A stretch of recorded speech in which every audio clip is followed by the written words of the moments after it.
people power ngayon or to resignation ngayon, gawin na po natin ngayon.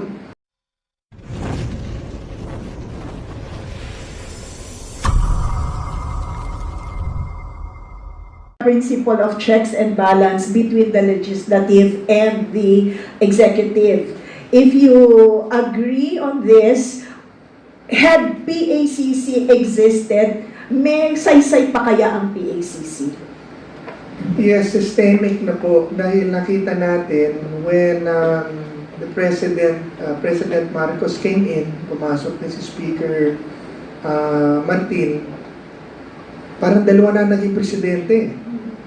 In fact, sinasabi ni Toby noon na nagagalit ng presidente kay Martin daw dahil inuubos yung pera, wala na akong pera for my flagship project dahil inuubos siya lahat for their project. So, ibig sabihin, ang nagdidesisyonan sa pera ng bayan, speaker na.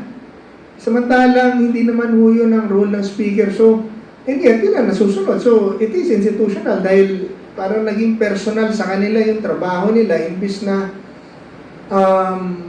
official. Now, had the PACC been effective in deterring corruption or fighting corruption if it had existed now? Baka hindi. Dahil ang strength ng PACC noon was the backing of the President. Remember, the PACC, ARTA, the Ombudsman, wala ho kasing control ang executive dyan kaya nag-create ng PACC. Anti-government offices po ito lahat Anti-corruption, anti-red tape, anti-government offices po lahat ito. Had the full backing of the President. The anti-corruption campaign does not exist in this government. You know, yung ICI, kahit nga yung ICI na ginawa nila, was very limited, kaya pati yung mga commissioners sila nag-resign na dahil no power, no money, no support. Magagalit lang ang tao sa kanila. So, why? Because we had the leader, we have a leader, si President Bongbong Marcos, who refuses to fight corruption and evil. Ayaw niya That's why kahit ang ombudsman, nandyan na, NBI, ICI, nandyan niya, pero hilaw na hilaw ang pagkilos dahil hindi naman naniniwala ang tao na talagang gusto niyang tuluyan. So, nag-weaken ang kampanya at yung mga institusyon na nakalatag dyan. In fact, the PACC was already there, in-abolish pa niya. So, nag-weaken talaga pati ang institusyon at ang laban kontra corruption. So, I don't think the PACC would be effective dahil because of the leader. Okay, and at this point, Chairman, do you think ang PACC, assuming na it was still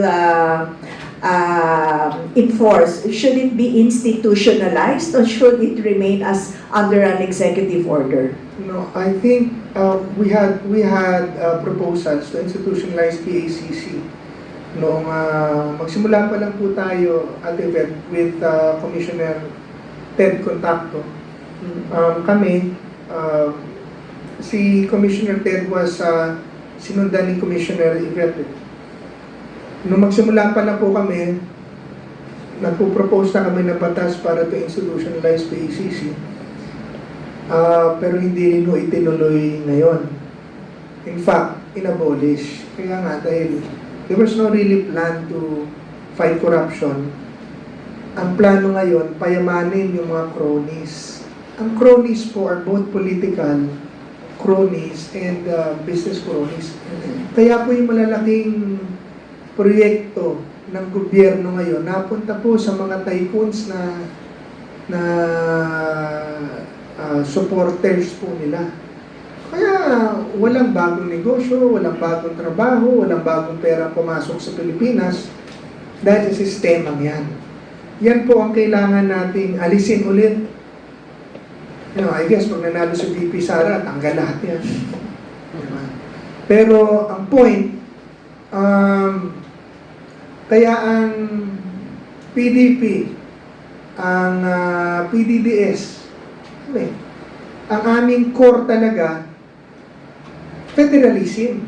Alikang biyak-biyakin natin at alisin natin ang sobrang kapangyarihan na nailagay natin sa Pangulo at Kongreso, abusuhin ng gobyerno at ang pondo ng bayan, alisin natin sa kanila para meron tayong institutional safeguards na hindi tayo naabuso at pagnanakawan.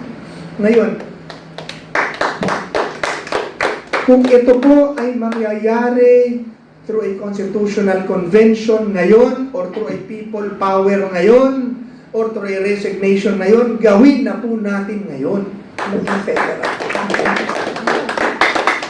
Kasi wala nang kinabukasan ng bansa natin sa ganito. Ang mayaman at ang may pera na lamang po ngayon ay mga politiko. Tingnan niyo po ang budget. Inilagay na naman po nila yung flood control project dun sa kanilang mga pamimigay na tupad, pamimigay na AIX, AKAP. Ibig sabihin, wala na naman malilikhang trabaho, puro na naman pulubi ang Pilipino na gagawin nila mga habol-habol sa kanila. Sipagan na lang magpila, sir. Gusto nila natin na makakaawa sa kanila. Opo. Yan po itigil natin. Ako, sa akin, sa mga kababayan natin, sige lang, kunin nyo yung perang yan. Pero sumama rin po kayo sa makinabok sa ating mga protestang ginagawa. Sabi ko, kung ayaw nyong mag-con-con, mag-people power na lang tayo.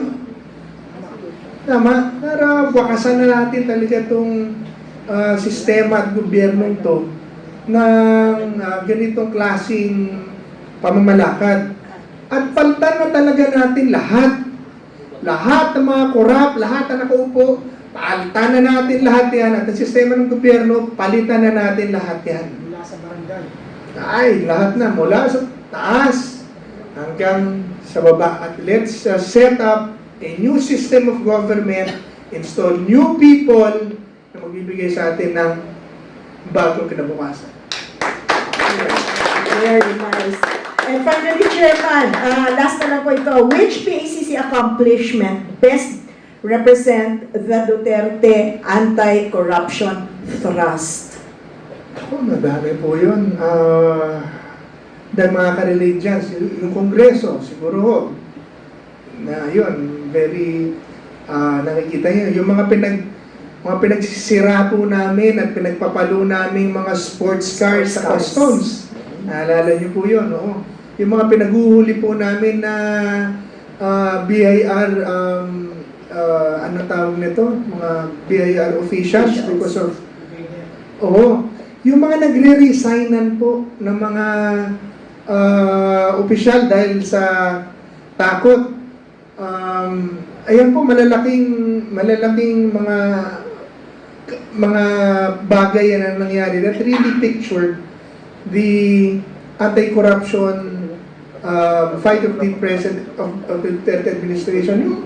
Pero basahin mo yung pangalan ng mga congressman and just how you do it.